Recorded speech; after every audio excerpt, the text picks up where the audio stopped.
Mike, we're joined now by Benjamin Anthony, who's a veteran of the IDF, fought against Hezbollah in Lebanon, and also co-founder and CEO of the Miriam Institute, which is a forum for dialogue and discussion about Israel. So thank you, sir, for coming on. There's been a lot of talk, and a lot of people looking in from the outside thought this ground offensive would have already started. So let's start there. Are you surprised that it has not?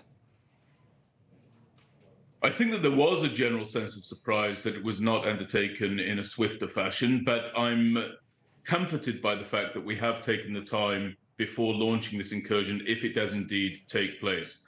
Nothing is certain in the military, certainly not a mass incursion into another territory until it actually begins.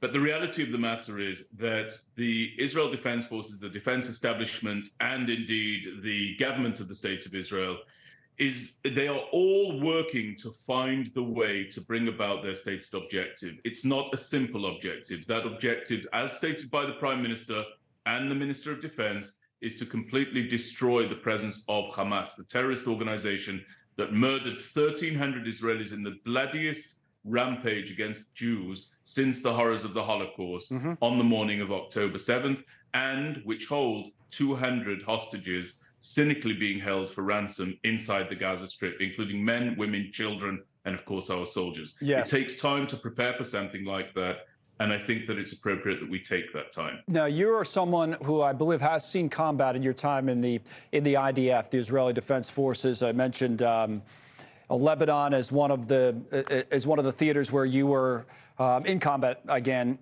but this would be different, right?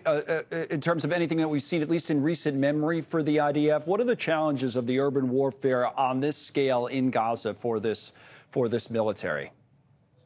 So first of all, the dense presence of buildings would make it a real challenge from the perspective of urban warfare and urban combat.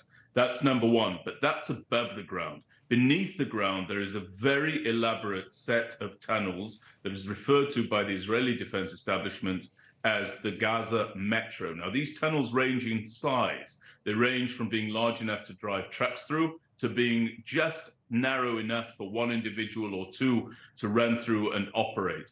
They became a strategic challenge for the Israel Defense Forces back in 2014. Subterranean warfare is not new.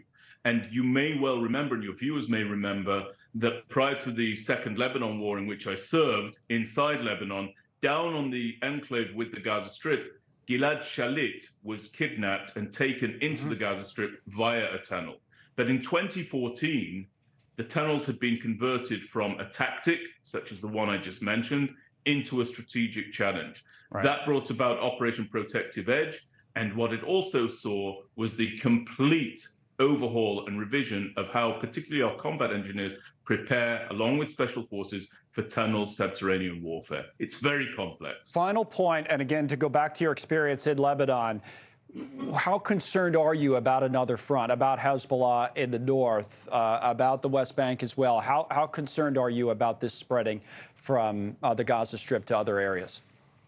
I'm very concerned. I believe that we're already in a low-level conflict with Hezbollah in the north, and I personally, as a citizen of the State of Israel, would actually like to see the IDF launch a first strike against Hezbollah's aerial capabilities. These 150,000 to 200,000 missiles that can be fired towards us at the rate of 2,200 per day.